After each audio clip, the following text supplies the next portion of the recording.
ہماری گاڑی یہاں سے زیادہ دور نہیں ہے۔ ٹھیک ہے، پھر چلتے ہیں، ساحل نے ٹھنڈی آہ بھری۔ عارفین دھڑام سے زمین پر گر بیٹھ گیا۔ آپ اور ہمارا بیگ لے آئے، میں اور ساحل ادھر ہی آپ دونوں کا انتظار کرتے ہیں۔ ساحل نے اس کا بازو کھینچ کر اسے کھڑا کر دیا۔ پاگل مت بنو، ہم سب کا ساتھ رہنا ضروری ہے۔ عارفین بھی ڈھیلے ڈھیلے قدموں سے ان کے پیچھے چل پڑا۔ انہیں خود سمجھ نہیں آ رہا تھا وہ ہمزاد ان کے ساتھ کیا کھیل کھیل رہے ہیں۔ اونچے نیچے پتھریلے راستوں پہ چلنا انہیں مزید دشوار لگ رہا تھا۔ اس بھیانک سیاہ غبار نے ان کے جسموں سے توانائی ختم کر دی تھی۔ گھنے درختوں کے چوڑے تنوں نے راستے مزید پیچیدہ بنا دیے تھے۔ امارا کا ایک پتھر سے پاؤں پھسلا تو اسامہ نے آگے بڑھ کر اسے تھام لیا۔ اس کی باہوں کے حصار میں امارا نے اس کے چہرے کی طرف دیکھا تو اسے ایک سخت مزاج میجر کے چہرے کے پیچھے پرخلوص اور ہمدرد انسان کا چہرہ نظر آیا۔ وہ اس کا سہارا لیتے ہوئے دھیرے دھیرے کھڑی ہو گئی۔ انہیں دور سے اپنی گاڑی دکھائی نہیں دے رہی تھی، لیکن انہیں اندازہ تھا کہ وہ اب اپنی گاڑی سے زیادہ دور نہیں ہے۔ ساحل بھی ڈھیلے ڈھیلے قدموں سے چل رہا تھا کہ ایک دم سے اس کے جسم میں جھرجھری دوڑ گئی۔ ایک سفید سایہ اس کے قریب سے تیزی سے گزرا۔ ساحل اس سے نظر انداز کر کے چلتا رہا۔ تھوڑی دیر کے بعد عارفین کے قریب سے بھی ایک سفید غبار تیزی سے گزرا۔ عارفین کے جسم میں بھی کپ کپی دوڑ گئی۔ اس نے سہمی نظروں سے ساحل کی طرف دیکھا۔ ساحل نے اسے آنکھوں ہی آنکھوں میں اشارہ کیا کہ وہ چلتا رہے۔ وہ دونوں ایک دوسرے کے قریب ہو کے چلنے لگے۔ پھر ایک سفید سایہ ان دونوں کے درمیان سے گزرتا ہوا امارا اور اسامہ کے درمیان سے بھی گزر گیا۔ امارا چیخ کر اسامہ سے پیچھے ہٹی تو وہ سایہ فضا میں غائب ہو گیا۔ اسامہ نے امارا کی طرف دیکھا اور معنی خیز انداز میں کہا، چلتے رہو، ڈر کے رکو مت، ہمیں ان ہمزاد کا سامنا کرنا ہے۔ امارا ڈری ڈری اسامہ کے ساتھ چلنے لگی۔ وہ جانتے تھے کہ کسی بھی وقت کچھ بھی ہو سکتا ہے، مگر وہ موت کے لیے ذہنی طور پر تیار تھے، اس لیے انہیں ہر ڈر کو ختم کر کے آگے بڑھنا تھا۔ وہ رہی سامنے گاڑی۔ ساحل نے گاڑی کی طرف اشارہ کیا۔ وہ چاروں جلد ہی گاڑی تک پہنچ گئے۔ ساحل اور عارفین گاڑی کا دروازہ کھول کر پانی ڈھونڈنے لگے۔ پانی نہیں ملا، مگر امارا کا بیگ گاڑی کے پاس ہی پڑا تھا۔ امارا نے اپنا بیگ کمر پر باندھ لیا۔ گاڑی میں ایک ڈبے میں سیب تھے، وہ بالکل ٹھیک تھے۔ عارفین نے 4 سیب نکال لیے۔ اس نے تینوں کو ایک ایک سیب دیا اور گاڑی لاک کر دی۔ زرگام اپنے خاص عمل سے فارغ ہونے کے بعد ساجد کو پکارتا ہوا لیونگ روم میں آیا۔ ساجد باہر لان میں بیٹھا ہوا تھا۔ اس نے زرگام کی آواز سنی تو وہ دوڑتا ہوا اندر گیا۔ زرگام صوفے پر بیٹھا ہوا تھا۔ وہ زرگام کے قریب عاجزی سے کھڑا ہو گیا۔ صاحب، ناشتہ بنا دوں آپ کے لیے؟ زرگام نے ہاتھ سے نفی کا اشارہ کیا۔ نہیں، آج ناشتے کے لیے من نہیں ہے۔ تم ایسا کرو کہ اورنج جوس لے آؤ، میں اپنے بیڈ روم میں جاتا ہوں۔ جی بہتر۔ ساجد سر جھکائے کچن کی طرف چل پڑا۔ زرگام اپنے بیڈ سے پشت لگا کے بیٹھ گیا۔ اس کا شیطانی ذہن کچھ پلان کر رہا تھا۔ غصے سے اس کے دماغ کی رگیں پھیل رہی تھیں۔ انسانوں کو میں جب چاہوں اپنی شیطانی طاقتوں سے مسل سکتا ہوں، مگر یہ ہمزاد خیام میری شیطانی طاقتوں کو للکار سکتا ہے۔ ایک ہمزاد کا اعلان جنگ بہت خطرناک ہو سکتا ہے۔ زرگام کا دماغ انہی سوچوں میں مرغوب تھا۔ ادھر ساجد کا ذہن اسے ایک شیطان سے بغاوت پر اکسا رہا تھا۔ وہ کچن میں بے چینی سے ادھر ادھر پھر رہا تھا۔ وہ بہت گھبرایا ہوا تھا۔ اس کے ہاتھ پاؤں کانپ رہے تھے، مگر آج اس کے ایمان کی طاقت اسے خناس کی غلامی سے روک رہی تھی۔ اس کا ذہن اسے ایک خطرناک عمل کرنے کے لیے مجبور کر رہا تھا، مگر اس میں ہمت پیدا نہیں ہو رہی تھی۔ اسامہ، امارا، ساحل اور عارفین گاڑی سے تھوڑی دور تک گئے تھے کہ انہیں ایک بار پھر وہی سفید سائے دکھائی دیے جو ان کے قریب آ کر غائب ہو گئے۔ ایک بار پھر ان کے دل تیزی سے دھڑکنے لگے، مگر وہ رکے نہیں، آگے بڑھتے رہے۔ جو ہی وہ چند قدم آگے بڑھے، وہ سفید سائے پھر نمودار ہو گئے اور ان چاروں کے گرد دائرے کی شکل میں گھومنے لگے۔ ہوا میں معلق اس غیبی مخلوق نے ان چاروں کے گرد جیسے شیطانی طاقتوں کا دائرہ کھینچ دیا۔ ان کے قدم اپنی جگہ پر ہی گڑ گئے۔ وہ چاروں گھبرائے ہوئے ایک دوسرے کی طرف دیکھنے لگے۔ ان کے دماغ بھی جیسے کسی پراسرار قوت نے جکڑ لیے۔ وہ کچھ پڑھنا چاہتے تھے، مگر انہیں کچھ یاد ہی نہیں آ رہا تھا۔ وہ 3 سفید سائے آہستہ آہستہ زمین کی طرف بڑھنے لگے اور پھر دشا، حوریہ اور فواد کے روپ میں تبدیل ہو گئے۔ اس بار ان کا روپ مختلف تھا۔ ان کے جسموں پر کفن تھا، چہرے زندگی کے نور سے عاری تھے۔ وہ بالکل اس طرح تھے جیسے اپنی اپنی قبروں سے اٹھ آئے ہوں۔ ان کے چہرے کی جلد سفیدی مائل تھی، ہونٹ سلیٹی اور آنکھیں سیاہ حلقوں میں دھسی ہوئی تھیں۔ ان چاروں نے ایک نظر ان کی طرف دیکھا اور اس کے بعد وہ نظریں اوپر نہ اٹھا سکے۔ فواد کی آواز ان کی سماعت سے ٹکرائی۔ ہمیں غور سے دیکھ لو اس روپ میں، اس لیے تمہارے سامنے آئے ہیں کہ کچھ دیر بعد تمہارا بھی یہی حال ہوگا۔ تمہاری موت یقینی ہے، مگر تم لوگوں کو تنگ کرنے میں بڑا مزہ آ رہا تھا، مگر اب بس، تم اپنی زندگیوں کو خیر بات کہہ دو۔ دشا اور ہویا کی بدہیت چہروں پہ شیطانی مسکراہٹ بکھری ہوئی تھی۔ وہ تینوں اوپر کی طرف اڑے اور فواد نے انگلی سے ان کی طرف اشارہ کیا۔ ان کے گرد دائرے کی شکل میں آگ بھڑک اٹھی۔ ان چاروں نے اس دائرے سے نکلنے کی کوشش کی مگر ان کے قدم جیسے زمین میں گڑ گئے تھے۔ وہ تینوں شیطان ہمزاد فضا میں معلق ان چاروں کی بے بسی پر مسکرا رہے تھے۔ ساجد زرگام کے لیے گلاس میں اورنج جوس ڈال کے کھڑا تھا۔ وہ کیبنٹ کے قریب کھڑا گہری سوچ میں گم تھا۔ اس کا ذہن اسے جس کام کے لیے مجبور کر رہا تھا اس کے لیے وہ خود میں حوصلہ پیدا نہیں کر پا رہا تھا۔ دل اتنی تیزی سے دھڑک رہا تھا کہ اس کے ہاتھ پاؤں ٹھنڈے ہو رہے تھے۔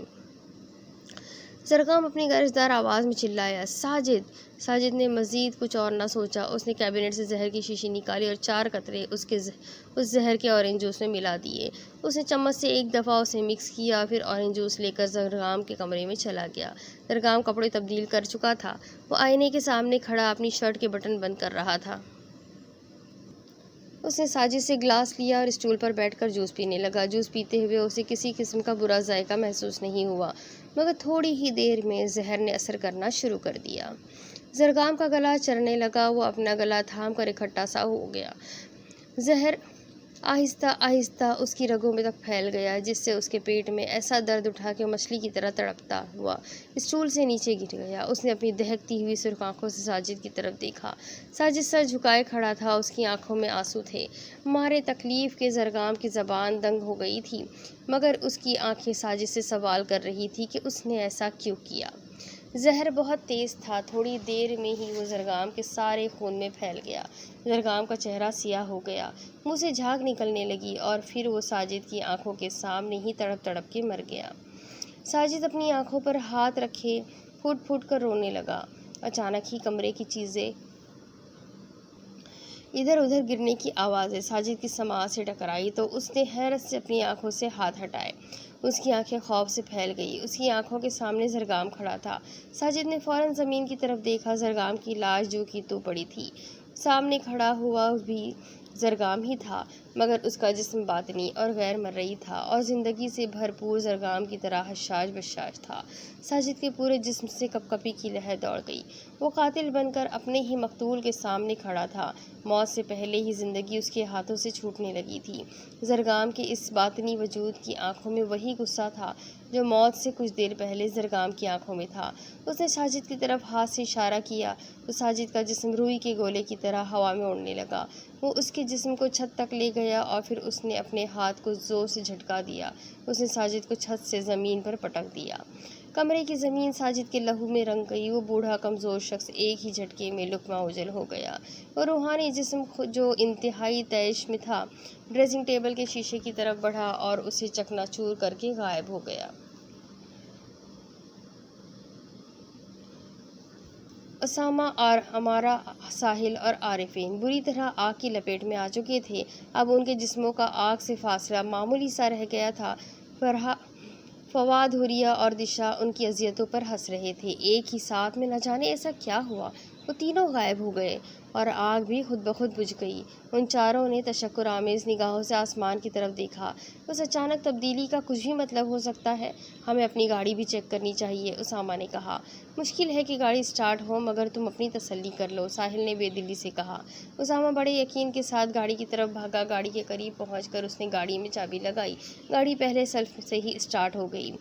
ہررے! اس نے خوشی سے نعرہ لگایا۔ ان تینوں نے گاڑی کی آواز سنی تو وہ بھی دوڑتے ہوئے گاڑی کی طرف بڑھے۔ جلدی سے بیٹھو، یہاں سے نکلتے ہیں، اسامہ نے ٹھیک طرح سے ڈرائیونگ سیٹ پر بیٹھتے ہوئے کہا۔ وہ تینوں اپنے اپنے بیگ لے کر پھرتی سے گاڑی میں بیٹھ گئے۔ اسامہ گاڑی کو ہوا میں اڑاتا ہوا وہاں سے نکل پڑا۔ امارہ کا سر گاڑی کے دروازے سے ٹکرایا تو غصے سے بولی، آہستہ چلاؤ، کیا کر رہے ہو؟ تم سنبھل کر بیٹھو، جتنا جلدی ہو سکے ہمیں اس علاقے سے نکلنا چاہیے۔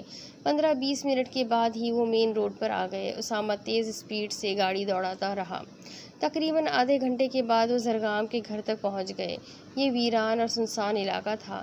انہیں اکا دکا ہی گھر نظر آ رہے تھے جو ایک دوسرے سے کافی فاصلے پر تھے۔ تا حد نظر خالی زمینیں ہی زمینیں تھیں جن میں سرکنڈے اور گندم کی فصل کھڑی تھی۔ شیشے اور میٹل سے بنے سلور کلر کے گیٹ کی طرف اسامہ نے اشارہ کیا۔ وہ سامنے زرگام کی کوٹھی ہے، مگر ہم اندر داخل کیسے ہوں گے؟ امارہ اسامہ کے قریب کھڑی تھی۔ اندر جانے کے بارے میں سوچتے ہیں، پہلے تم تینوں اپنی تیاری مکمل کرو، اپنے بیگ پہن لو اور اپنی اپنی پستول لوڈ کر لو، پھر بتاتا ہوں۔ یہ کہہ کر اسامہ نے اپنی پستول بھی لوڈ کی اور ان تینوں نے بھی اپنی اپنی پستولز لوڈ کر لی۔ ساحل اپنا بیگ سیٹ کرتے ہوئے اسامہ کی طرف بڑھا۔ یہ جو کوٹھی کے ساتھ چھوٹا سا فلیٹ ہے، یہ زرگام کے ملازم ساجد کا فلیٹ ہے، اسامہ نے بتایا۔ کوئی یہاں سے ایک دم باہر آ گیا اور اس نے ہمیں دیکھ لیا تو؟ ساحل نے ایک بار پھر اس فلیٹ کی طرف اشارہ کیا۔ جو ہوگا دیکھا جائے گا، فی الحال ہمیں کوٹھی میں داخل ہونے کی کوشش کرنی چاہیے، عارفین نے اسامہ کی جگہ جواب دیا۔ اسامہ نے چاروں طرف نظر دوڑائی اور پھر ان تینوں نے اپنے پیچھے آنے کا اشارہ کیا۔ وہ چاروں ایک گھر کی دیوار کے اوٹ میں کھڑے ہو گئے۔ اسامہ نے سرگوشی کے انداز میں بولتے ہوئے زرگام کے گھر کی طرف اشارہ کیا۔ سامنے اوپری منزل میں 2 کمرے ہیں، جن میں سے ایک اس کا بیڈ روم ہے اور دوسرا وہ خاص کمرہ جہاں وہ عمل و بیان کرتا ہے۔ ہمیں کسی بھی طرح دونوں میں سے کسی بھی کمرے میں داخل ہونا ہے۔ ٹھیک ہے، یہ کہہ کر ساحل نے امارہ اور عارفین کو سمجھا دیا۔ بہت احتیاط سے ہمیں اوپری منزل میں داخل ہونا ہے۔ اسامہ نے اپنے بیگ سے رسی نکالی جس کے ساتھ کانٹا لگا ہوا تھا۔ وہ چاروں ایک دوسرے کے پیچھے چلتے ہوئے زرگام کی کوٹھی کے بیک سائڈ کی طرف بڑھے۔ اسامہ نے بالکنی کی گرل کی طرف کانٹا اچھالا، پہلی ہی بار میں کانٹا گرل کے ساتھ اٹک گیا۔ اسامہ کو تو اس طرح کے کاموں کی خاص ٹریننگ تھی، مگر ساحل اور عارفین نے بھویں اچکاتے ہوئے اوپر کی طرف دیکھا۔ اور پھر عارفین نے لب تر کرتے ہوئے پوچھا، گرل تو پکی ہے نا؟ ساحل نے بے وقوفانہ انداز میں جواب دیا، مجھ سے کیا پوچھتے ہو، میں نے تھوڑی نہ بنائی ہے۔ اسامہ نے ہاتھ سے اشارہ کیا، پہلے میں جاتا ہوں، پھر تم لوگوں کو بلا لوں گا۔ یہ کہہ کر اسامہ بندر کی طرح تیزی سے رسی سے لٹکتا ہوا گرل تک پہنچ گیا۔ گرل کے بالکل ساتھ ہی اس خاص کمرے کی کھڑکی تھی جہاں زرگام اپنا خاص عمل کرتا تھا۔ اس نے کھڑکی سے اندر جھانکا تو پردہ پیچھے ہٹا ہوا تھا، جس کی وجہ سے کمرے کا ماحول صاف دکھائی دے رہا تھا۔ کمرے میں کوئی نہیں تھا۔ اس نے اطراف میں بھی نظر دوڑائی تو آس پاس کوئی نہیں تھا۔ اس نے بالکنی سے نیچے جھانکتے ہوئے ان سب کو اوپر آنے کا اشارہ کیا اور خود اس جگہ کے قریب بیٹھ گیا جہاں کانٹا اٹکا ہوا تھا۔ ساحل اور عارفین تو آرام سے رسی سے اوپر آ گئے، مگر امارہ کو یہ سب بہت مشکل لگ رہا تھا۔ اسامہ نے اسے اشارہ سے سمجھایا کہ اگر کانٹا پھسل گیا تو وہ رسی تھام لے گا، اسی لیے وہ ہمت کرے۔ جب اس نے خود کو تنہا پایا تو ہمت کر کے رسی سے اوپر چڑھنے کی کوشش کرنے لگی۔ بالآخر وہ بھی بالکنی تک پہنچنے میں کامیاب ہو گئی۔ ساحل نے کمرے کی ونڈو سے اندر جھانکا، شیشے کی ونڈو ہے، اندر جالی بھی نہیں لگی، پیچ کھل کر آسانی سے اندر داخل ہو سکتے ہیں۔ اسامہ نے نفی میں سر ہلایا۔ کمرے میں کوئی نہیں ہے تو دروازہ باہر سے لاک ہوگا۔ لاک کھول لیں گے یار، عارفین نے لاپرواہی سے کندھے اچکائے۔ اگر نہ کھول سکے تو تم میرے پیچھے آؤ۔ اسامہ دھیرے دھیرے چلتا ہوا دوسرے کمرے کی کھڑکی کی طرف پہنچ گیا۔ اس نے ان تینوں کو ہاتھ سے اشارہ کیا تو وہ تینوں بھی آہستہ آہستہ چلتے ہوئے اسامہ کے قریب آ گئے۔ یہ ونڈو بھی شیشے کی تھی اور بغیر جالی کی تھی۔ اسامہ اور ساحل نے اندر جھانکا تو ساحل نے سرگوشی کے انداز میں کہا، کمرے میں باہر سے روشنی آ رہی ہے، شاید دروازہ کھلا ہے مگر کوئی دکھائی نہیں دے رہا۔ ہاں، مجھے بھی یہی لگتا ہے، میرا خیال ہے کہ ونڈو کے پیچ کھولنے کی کوشش کرتے ہیں۔ یہ کہہ کر اسامہ نے امارہ کی طرف دیکھا۔ تم ادھر ونڈو کے قریب کھڑے ہو کے اندر نظر رکھو، میں اور ساحل ونڈو کے پیچ کھولتے ہیں۔ امارہ ونڈو کے قریب پیچھے کی طرف کھڑی ہو گئی۔ عارفین بالکنی کے قریب کھڑا نیچے کے حالات پر نظر رکھ رہا تھا۔ ساحل اور اسامہ نے بہت مہارت سے ونڈو کے پیچ کھول لیے۔ امارہ نے مسکراتے ہوئے اسامہ کی طرف دیکھا، بہت خوب، فوج سے ریٹائرمنٹ کے بعد آپ کہیں ڈاکے تو نہیں ڈالتے رہے؟ اسامہ نے امارہ کی طرف گھور کر دیکھا اور پھر نظر انداز کرتے ہوئے شیشہ احتیاط سے اتار کر ایک طرف رکھ دیا۔ وہ چاروں باری باری کمرے میں داخل ہو گئے۔ کھڑکی کے قریب زرگام کا پلنگ پڑا ہوا تھا۔ امارہ ارد گرد نظر دوڑاتے ہوئے پلنگ کے پاس سے گزر کر ڈریسنگ ٹیبل کی طرف بڑھی تو بے ساختہ اس کے حلق سے چیخ نکل آئی۔ اسامہ، عارفین اور ساحل تیزی سے اس کی طرف بڑھے تو وہ بھی دم بخود رہ گئے۔ زمین پر 2 لاشیں پڑی تھیں۔ ایک زرگام کی تھی جسے دیکھ کر صاف پتہ چل رہا تھا کہ اسے یا تو سانپ نے ڈس لیا ہے یا زہر دے دیا گیا ہے، اور دوسری لاش کسی بوڑھے کی تھی جو خون میں لت پت تھا۔ اسامہ اور ساحل لاشوں کے قریب بیٹھ گئے۔ زرگام کا چہرہ اور پورا جسم نیلا پڑ گیا تھا۔ امارہ نے سفید رومال سے شیشے کا گلاس اٹھایا اور اسامہ کو دکھایا، جس میں تھوڑا سا اورنج جوس ابھی باقی تھا۔ اسامہ نے گلاس لیا اور اسے اپنی ناک کے قریب لاتے ہوئے سونگھا۔ زہر کی بدبو اس میں ابھی باقی تھی۔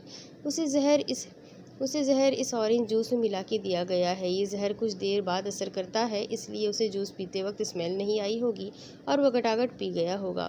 اس قدر ہوشیار آدمی جو دوسروں کے ذہن پڑھ لیتا ہو، وہ کس طرح کسی سے دھوکہ کھا گیا؟ ساحل نے تشویش بھرے انداز میں کہا۔ بھروسہ اور اعتماد بڑے بڑے سے ہوشیار آدمی کو مات دے دیتا ہے۔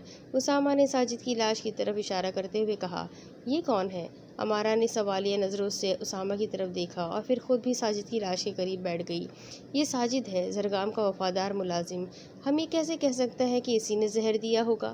یہ کام کوئی اور بھی تو کر سکتا ہے، اور پھر اسے قتل کس نے کیا؟ امارا نے لاش کو سرتاپا دیکھا، جس سے کوئی اندازہ نہیں ہو رہا تھا کہ اسے کس طرح قتل کیا گیا ہے۔ اسامہ نے ساجد کی لاش کو دوسری طرف کروٹ دیتے ہوئے چیک کیا۔ اس کے سر پر پیچھے کی طرف شدید چوٹ تھی، جس سے خون بہہ رہا تھا۔ اس نے لاش کو دوبارہ سیدھا لٹایا اور اپنے ہاتھ کو اس کے سینے پر رکھ کے چیک کرنے لگا۔ اوہ مائی گاڈ! اسامہ کے منہ سے بے ساختہ نکلا۔ اس کے چہرے پہ گھبراہٹ کے تاثرات عیاں ہو گئے۔ وہ کھڑا ہو کے چاروں طرف نظریں گھمانے لگا۔ پھر اس کی نظریں ڈریسنگ ٹیبل کے ٹوٹے ہوئے شیشے پر پڑی۔ کیا بات ہے؟ کچھ ہمیں بھی تو بتاؤ۔ امارا اسامہ کے قریب آ گئی۔ اسامہ نے امارا کی طرف دیکھا۔ تم جانتی ہو کہ کسی نے ساجد کو چھت کی طرف لے جا کے زمین پر پٹکا ہے، اور مارنے والا اس قدر طاقتور تھا کہ جب اس نے اس کے سینے پر ہاتھ رکھا تو اس کے سینے کی ہڈیاں چکنا چور ہو گئی۔ مارنے والا کون ہو سکتا ہے؟ عارفین بھی تعجب خیز انداز میں آگے بڑھا۔ زرگام کا حمزاد، جو جاتے ہوئے اپنا غصہ اس آئینے پر نکال گیا ہے۔ تینوں کو جیسے سانپ سونگھ گیا تھا۔ کیا؟ زرگام کا حمزاد؟ یہ تم کیا کہہ رہے ہو؟ امارا بھی بوکھلائے ہوئے کہنے لگی۔ اسامہ نے ان تینوں کی طرف دیکھا۔ فی الحال یہاں سے نکلو، اس سے پہلے کہ کوئی آ جائے۔ میں رستے میں تمہیں سب کچھ بتا دوں گا۔ وہ تینوں جس طرح اوپر چڑھتے ہوئے آئے تھے، اسی طرح باری باری نیچے اتر گئے۔ اسامہ نے بھی رسی کھینچ لی اور وہ چاروں اپنی گاڑی میں بیٹھ کر وہاں سے نکل گئے۔ اسامہ تو جیسے گاڑی کو بھگانے کے چکر میں تھا، مگر زرگام کی موت کے پراسرار واقعے کی مخفی حقیقت کے طرف ان تینوں کی سوچیں مرکوز تھیں۔ آخر ایسی کون سی حقیقت ہے جسے بتانے میں تم اتنا وقت لے رہے ہو؟ امارا پوچھے بغیر نہ رہ سکی۔ اسامہ کی پیشانی پر شکنیں ابھر آئی۔ خاموش بیٹھی رہو، مجھے اس علاقے سے نکلنے دو۔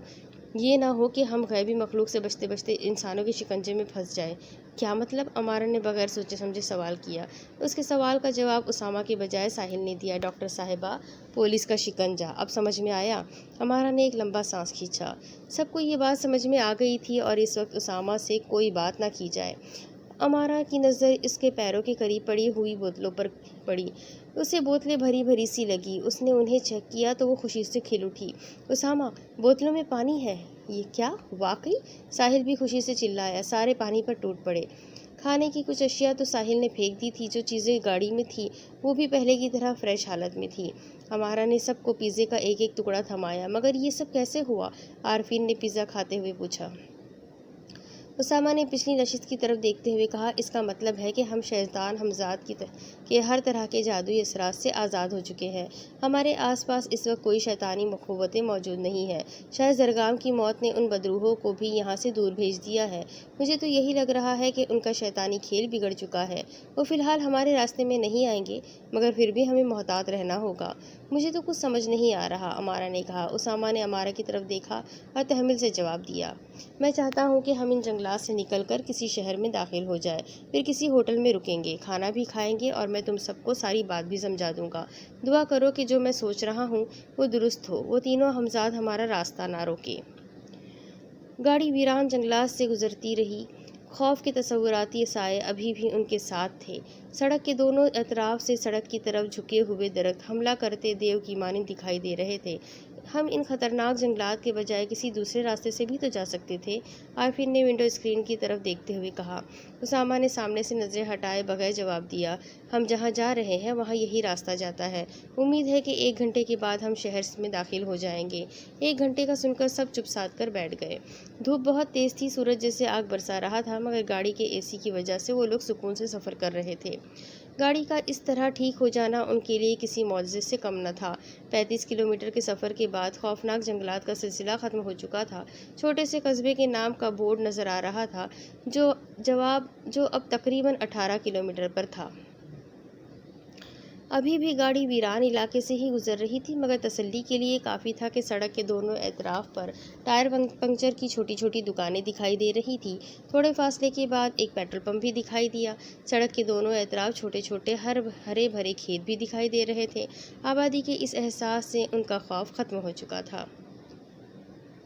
اب اس کے آگے کی سٹوری میں آپ کو اگلی قسط میں سناتی ہوں کہ آگے کیا ہوگا۔ یہ جاننے کے لیے میرے ساتھ بنے رہیں، اگلی قسط میں پھر ملیں گے۔ تب تک کے لیے اللہ حافظ۔